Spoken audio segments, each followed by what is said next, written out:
আউযুবিল্লাহি মিনাশ শাইতানির রাজিম বিসমিল্লাহির রহমানির রহিম। আমি আপনাদের সামনে আজকে বিতর্কিত কিছু কথাবার্তা হচ্ছে কোরআন হাদিস নিয়ে। কোরআন নিয়ে না, হাদিস নিয়ে বিতর্কিত কথা কিছু ইউটিউব ফেসবুকে দেখা যাচ্ছে। অনেকেই অনেক কথা বলছেন। শোনা যাচ্ছে যে হাদিসেও নাকি নামাজ, 5 ওয়াক্ত নামাজের কথা হাদিসেও নাই। আমরা নামাজ কোথায় পেলাম? কোরআনে তো নাই। কোরআনে তো 5 ওয়াক্ত নামাজের কথা নাই, হাদিসেও নেই।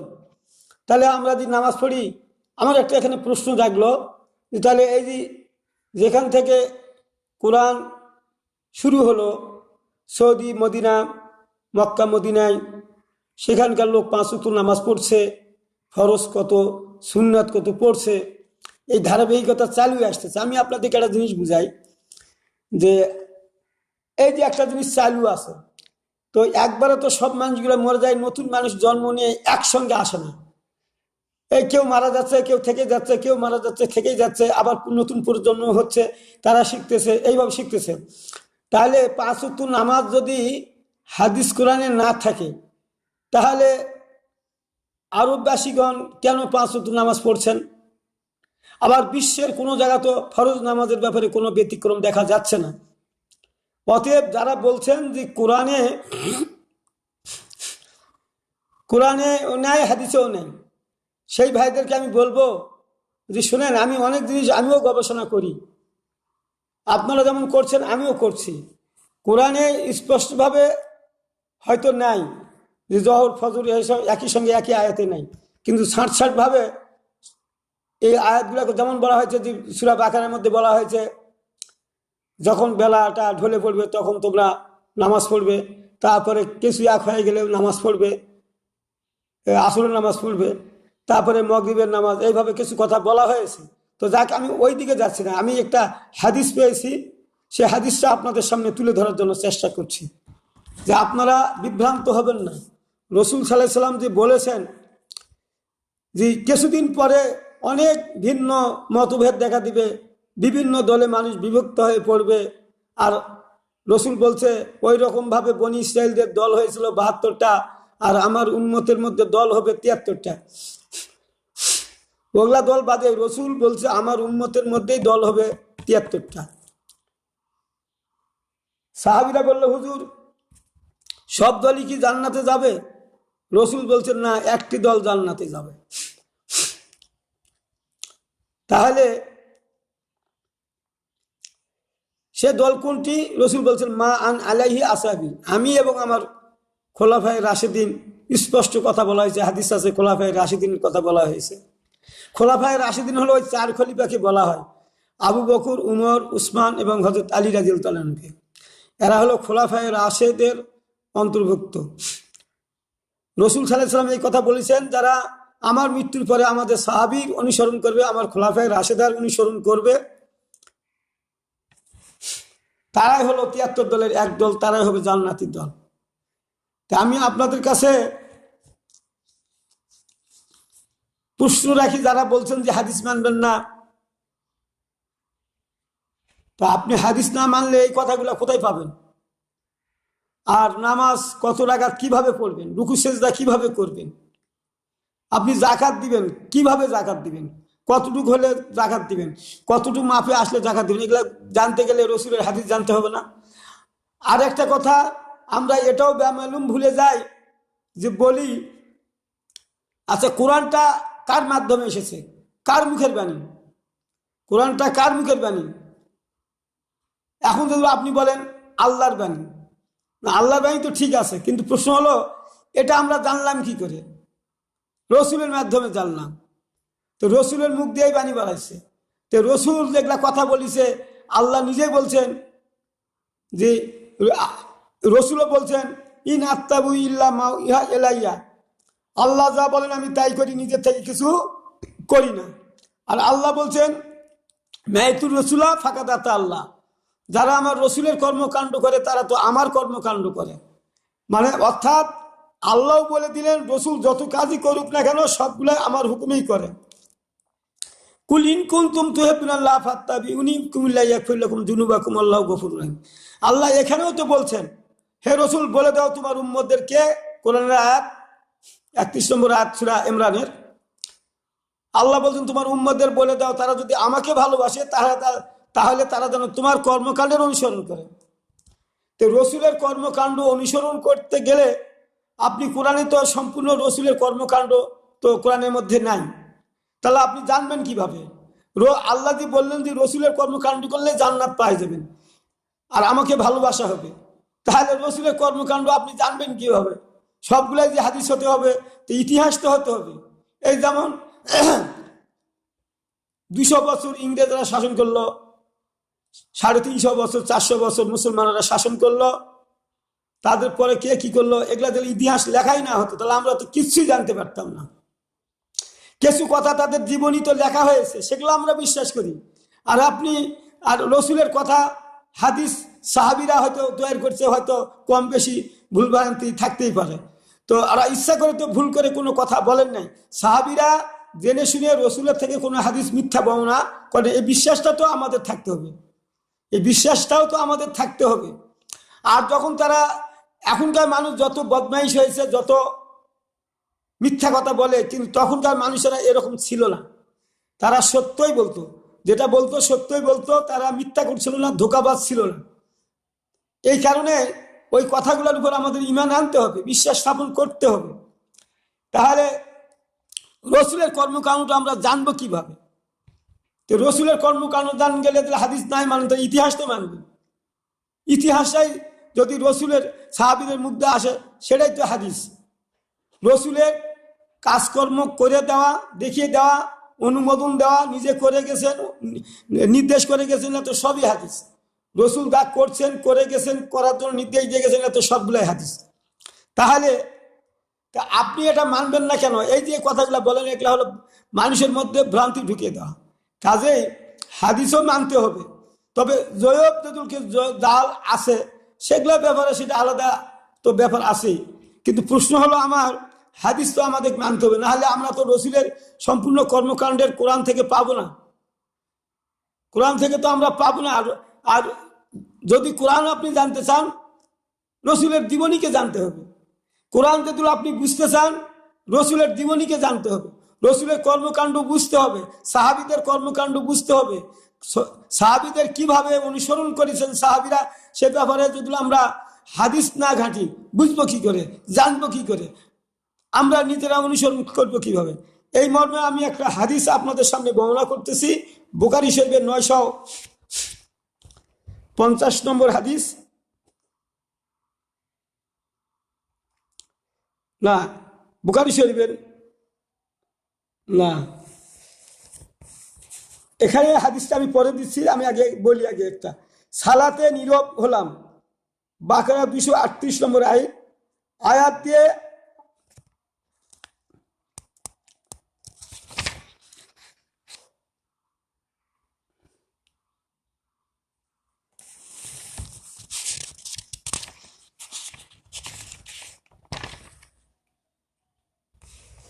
হাদিসটা আমি ভুলে গেছিলাম, আমি হাদিসটা আবার বার করলাম। ও তো আপনারা আবার শোনেন, নফল নামাজ সম্পর্কিত হাদিস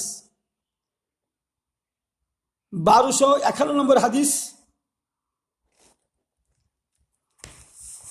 হাদিসটার আমি নম্বরটা দিলাম, তবে কোন এক থেকে নেওয়া হয়েছে সেটা পরে বলতেছি, আমি আগে হাদিসটা আপনাদের শুনে দিই। আব্দুল্লাহ ইবনে শাকিক রহমতুল্লাহ থেকে বর্ণিত, তিনি বলেন, আমি আয়েশা রাদিয়াল্লাহু আনহাকে রাসূল সাল্লাল্লাহু আলাইহি সাল্লামের নফল নামাজ সম্পর্কে জিজ্ঞেস করেছিলাম। তিনি বললেন, তিনি আমার ঘরে, আয়েশা বলতেছে এখন, তিনি আমার ঘরে জোহরের ফরজের পূর্বে 4 রাকাত সুন্নত আদায় করতেন বাড়িতে। রাসূল সাল্লাল্লাহু আলাইহি সাল্লাম জোহরের নামাজের ফরজের আগে 4 রাকাত কি করতেন? সুন্নত সালাত আদায় করতেন। বাহিরে গিয়ে লোকদের নিয়ে 4 রাকাত ফরজ নামাজ আদায় করতেন। এই তো হাদিসে বলে নাই, আমি এটাই বুঝাতে চাচ্ছি আপনাদেরকে। তো আপনাদের হাদিসেও নাই, 5 ওয়াক্ত নামাজের কথা হাদিসেও নাই, এখানে কি বলতেছে দেখেন, আমি হাদিসটা শেষ করি, মনে রাখেন। তাহলে বাড়িতে 4 রাকাত সুন্নত পড়লেন জহরের, আর মসজিদে গিয়ে 4 রাকাত ফরজ নামাজ পড়লেন জহরের, বলা হলো জহর উল্লেখ করে বলা হলো এখানে। বাড়িতে এসে 2 রাকাত পড়তেন, আবার বাড়িতে এসে কি করতেন, 2 রাকাত পড়তেন, যেটা আমরাও পড়ি।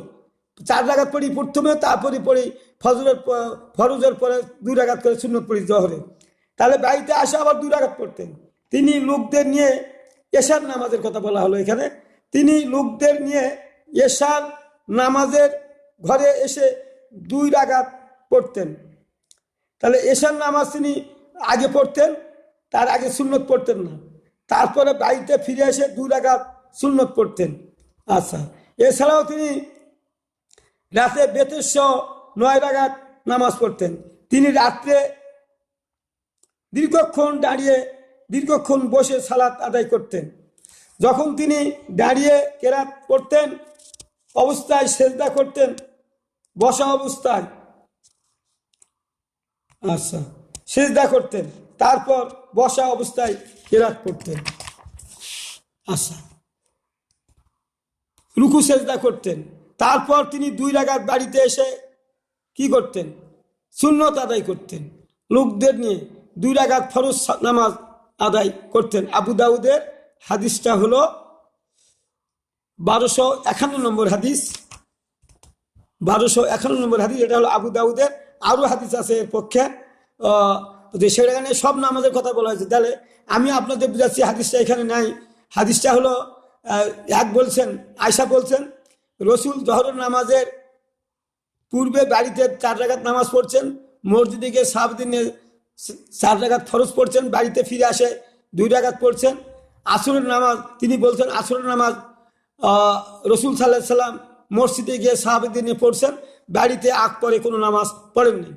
মাগরিবের ব্যাপারে বলেছেন, ওই হাদিসগুলোতে আছে যে রসুল সাল্লাল্লাহু আলাইহি সাল্লাম তিনি মসজিদে গিয়েছেন, 3 রাকাত পড়ছেন, বাড়িতে এসে 2 রাকাত নামাজ পড়েছেন।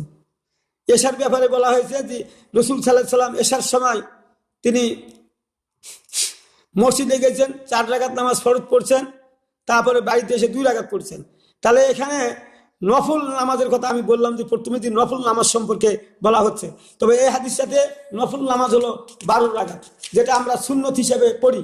যেমন এখন হিসাব করেন, জহরের হলো প্রথমে 4 রাকাত, পরে 2 রাকাত, 6 রাকাত, 6 রাকাত। তারপরে মাগরিবের 2 রাকাত, 8 রাকাত।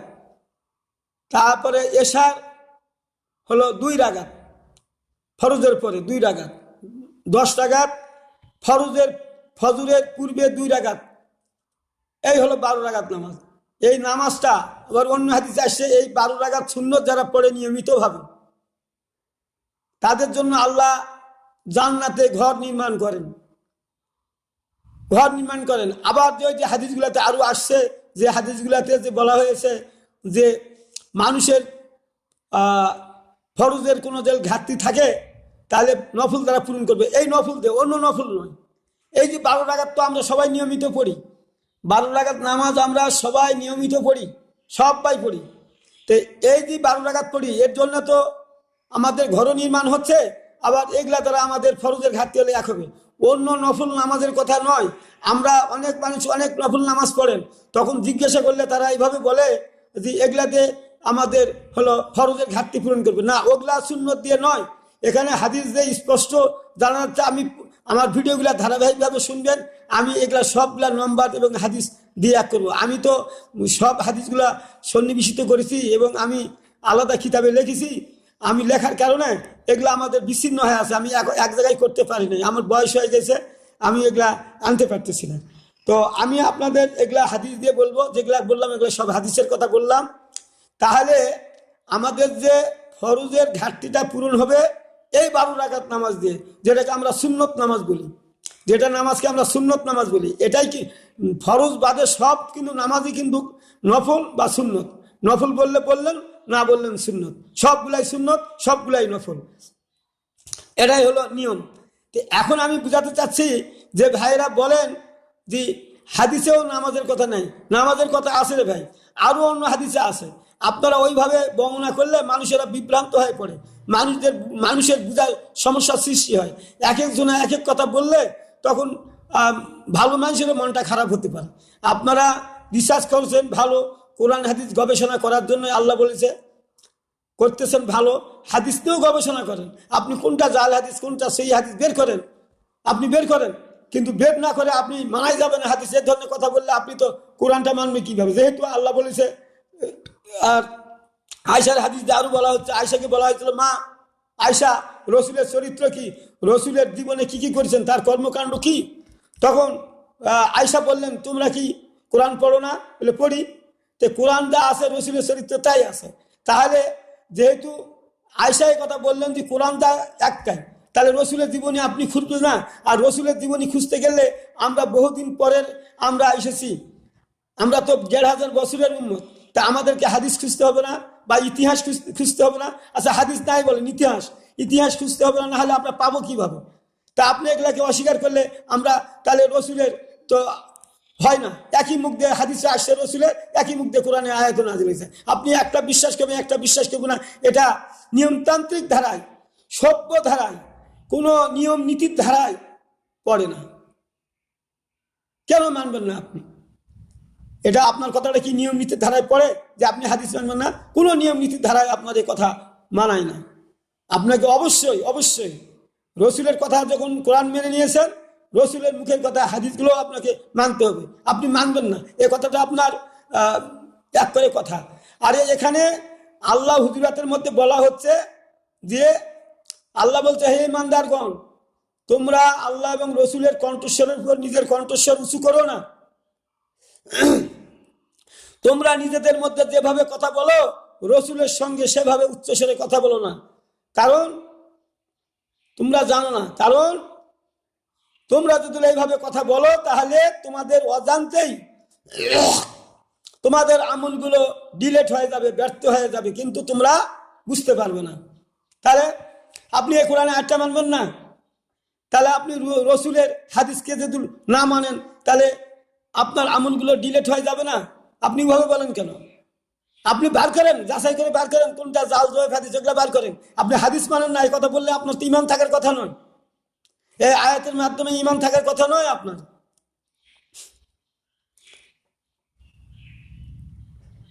তামিমি গুইসি নবম হিজরিতে সদকার মাল বন্টন করছিলেন, কিন্তু রসুলকে বলল তামিমি ইনসাফ করুন, ইনসাফ করুন। তাতে তার ঈমানটা চলে গেল। উমর ফারুক তাকে গর্দান উড়ে দেওয়ার জন্য রসুলের কাছে অনুমতি চাইলেন। রসুল বললেন তাকে ছেড়ে দাও। ছেড়ে দেওয়া হলো। আল্লাহ নবী বলেন যে হে উমর, এরা ইসলাম থেকে খারিজ হয়ে গেছে, বহিষ্কার হয়ে গেছে। যেমন তীর ধনু থেকে বেরিয়ে যায় আর ফিরে আসে না, এরাও ফিরে আসবে না। অথচ বলতেছে, হে উমর, তোমার নামাজের থেকে তার নামাজ শক্তিশালী। হে উমর, তোমার রোজা থেকেও তাদের রোজা শক্তিশালী। তাহলে এত সুন্দর নামাজ, এত সুন্দর রোজা করেও যদি তাদের এটা আল্লাহর কাছে গ্রহণযোগ্য না হয়, কি কারণে গ্রহণযোগ্য হলো না? শুধু রসুলের উপর দিয়ে বাড়াবাড়ি করে কথা বলা, রসুলের উপরদেরকে কথা বলা, রসুলকে অসম্মান করা, রসুলের বিচার ফয়সালাকে না মানা। তা আপনি হাদিস মানেন না, মানে তাহলে আপনি বিচার ফয়সালা কিভাবে করবেন? আপনি হাদিস না মানলে বিচার ফয়সালাগুলো কিভাবে করবেন? কোরআনের মধ্যে বলা হয় যে সারিক সারিকাতু ফাক্তাউ আইদিহুমা জাযাম কাসাবা নাকালা মিনাল্লাহ। পুরুষ কিংবা নারী চুরি করলে হাত কেটে দাও। কোন হাত কাটবে না? তাহলে তো দুটো হাতই কাটতে হবে। তাহলে কি হবে? তা আপনাকে হাদিস জানতে হবে না? দুটো হাত কাটবেন না, একটা হাত কাটবেন, সেটা রসুলের কাছে ফাইসালা জানতে হবে না? আল্লাহ যেহেতু রসুলের উপরই সব ছেড়ে দিয়েছেন, আল্লাহ তো রসুলের উপরই সব ছেড়ে দিয়েছেন। আমাদেরকে বলেছেন ওমা আতাকুম রসুল ফাখুযু, আমার রসুল যা দেয় তা গ্রহণ করো, ওমা নাহাকুম আনহু ফান্তাহু, আমার রসুল যা থেকে নিষেধ করে তা থেকে বিরত থাকো। এটা তো আল্লাহ বলেছেন। তাহলে আল্লাহর কথা আমরা রসুলের কথা শুনবো না? এখন আমাদের কাছে রসুল নাই, তা আমরা কার কথা শুনবো? রসুলের হাদিসগুলাই তো জানবো, ইতিহাসগুলাই তো আমরা জানবো। তা আপনারা এই কথা বলে শেষ জামানায় ৭৩ দলে বিভক্ত হওয়ার পরিকল্পনা নিয়ে যারা করছেন, আপনারা এর থেকে সাবধান হয়ে যান। আপনারা এগুলো করবেন না। তবে আপনারা সব আলেমেরা এক জায়গায় হয়ে জাল জয়ীফ হাদিসগুলো বের করেন, বের করে কথা বলেন। আর এমনি এমনি হাঁকাও কথা বললে আপনি এমনও তো হতে পারে আপনি সহি হাদিসের বিরুদ্ধে আপনি মন্তব্য করেন আমি মানি না। তা আপনি সহি হাদিস না মানলে তো আপনার ইমানটাই থাকে না, আপনার তো ইমানটা ডিলেট হয়ে যাবে। এই ধরনের কথা বলেন কেন? আপনারা বেশি বুঝেন না, বেশি বুঝতে চান না। আপনাদের বুঝতে হবে যে আপনি যেহেতু কোরআন মানেন, তো কোরআনই তো আল্লাহ বলেছে যে আমার রসুল যা করে তাই করো। কুল্লা আমলে করলে নাফসি নাফা ওয়ালা জাররা মাশাআল্লাহ ওয়ালাউ কুনতু আলামুল গায়ব লাস্তাকশারতু মিনাল খায়রি ওয়া মা মাসানি ইয়াসু। আল্লাহ বলেন, রসুল বলছেন আমি কিচ্ছু জানি না, কোনো গায়েবের খবর আমি জানি না, আল্লাহ যা জানায় আমি তাই জানি। আর আমি যদি গায়েবের খবর জানতাম তাহলে শুধু কল্যাণ লাভ করতে পারতাম, কোনো অকল্যাণ আমাকে স্পর্শ করতে পারতো না। তাহলে আল্লাহ রসুল তো নিজে কোনো কাজ করেন নাই, আপনার এই বিশ্বাস থাকতে হবে না? রসুল, কোরআনে আল্লাহ বলছে যে রসুল কোনো গায়েবের খবর জানেন না, আর গায়েবের খবর জানলে শুধু কল্যাণ লাভ করতেন, কোনো অকল্যাণ তাকে স্পর্শ করতো না। তাহলে আল্লাহর হুকুম ছাড়া রসুল কোনো কাজ করে না, এই বিশ্বাসটা আমাদের থাকতে হবে। কোরআন পড়ে এই বিশ্বাসটুকু তো আমাদের থাকতে হবে যে আল্লাহ বলেছেন রসুলের অনুসরণ করার জন্য, রসুলের আনুগত্য করার জন্য। আল্লাহ বলেছেন, নিজে বলেছেন যে তোমরা আমার আনুগত্য করো, রসুলের আনুগত্য করো, তোমাদের দ্বারা নেতা হবে তাদেরও আনুগত্য করো। আপনি কি এই আয়াতগুলা কোরআন মানলে আপনি এই আয়াতগুলা বুঝবেন না?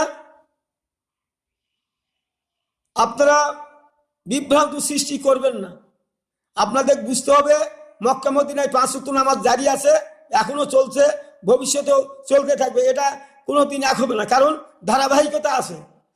কোনো সময় নামাজ বাদ দিছে, 4-5 বছর নামাজ বাদ দিছে, 1 বছর নামাজ বাদ দিয়ে ফির পুনরায় শুরু করছে, এই কারণে হয়তো গন্ডগোল হচ্ছে না। ওখানে তো নামাজ চালুই আছে, ওখানে তো ভুল হওয়ার কোনো কারণ দেখি না। হাদিস নাই মানেন, কিন্তু আপনাকে তো বুঝতে হবে যে ধারাবাহিকতা তো তারা ঠিক রাখেছে। যেমন ধরেন একের গণনা, সাল গণনা, আপনি গণেন আর না গণেন, একদল লোক বসেই আছে ওটা ওই সাল গণনাতে হিসাব দিয়ে কোন দিন কি হবে, কোন দিন কি হবে, কোন এক হবে, এগুলা তারা বসে আছে। তো তারা এটাও বলবেন যে এটা ভুল বলবেন? তা আপনি তো, তারা তো এক নয়, নবী নয়, কিছু নয়, তো তাদের এককে আপনি বিশ্বাস করেন। 1200 হিজরি, 1300 হিজরি, আপনি খ্রিস্টাব্দ, 1700 খ্রিস্টাব্দ, 1800 খ্রিস্টাব্দ, এগুলা বিশ্বাস করেন। আর আপনি রসুলের হাদিসকে বিশ্বাস করেন না। এগুলা কথা এভাবে বলে নিজের ইমানকে নষ্ট করার চেষ্টা করবেন না। বরং আপনারা সবাই আমরা তওবা করি, আমাদের দ্বারা যেগুলা ভুল হয়েছে আমরা আল্লাহর কাছে ক্ষমা চাচ্ছি। আমরা না জেনে না বুঝে, আর শয়তান আমাদেরকে ওয়াসওয়াসা দিয়ে বিপদগামী করার চেষ্টা করে, বিধায় আমাদের দ্বারা এই ধরনের ভুল হয়ে থাকে। তো আমি আজকে এই পর্যন্তই এই ভিডিওটা দিলাম। আগামী কোনো অন্য ভিডিও নিয়ে আপনাদের সামনে আসব। আমার ভিডিওগুলো আপনারা শেয়ার, সাবস্ক্রাইব, কমেন্ট করবেন। আপনারাও সব পাবেন, আমিও সব পাবো, সবাই পাবো। আমরা কোরআন হাদিসের কথা বলা, শোনা, মানুষকে পৌঁছে দেয়, এটা রসুলের নির্দেশ, আল্লাহরও নির্দেশ। ইয়া আইয়ুহার রাসূল বাল্লিগ মা উনজিলা ইলাইকা মির রাব্বিক, হে রাসূল তোমার রবের পক্ষ থেকে তোমার উপর যা নাজিল করা হচ্ছে তা তুমি স্পষ্টভাবে মানুষের সামনে প্রচার করো। ওয়া ইল্লাম তাফল, যদি না করো, ফামা বাল্লাগতা রিসালাতাহু, তাহলে তুমি নবিয়ানার দায়িত্বই পালন করলে না। তাহলে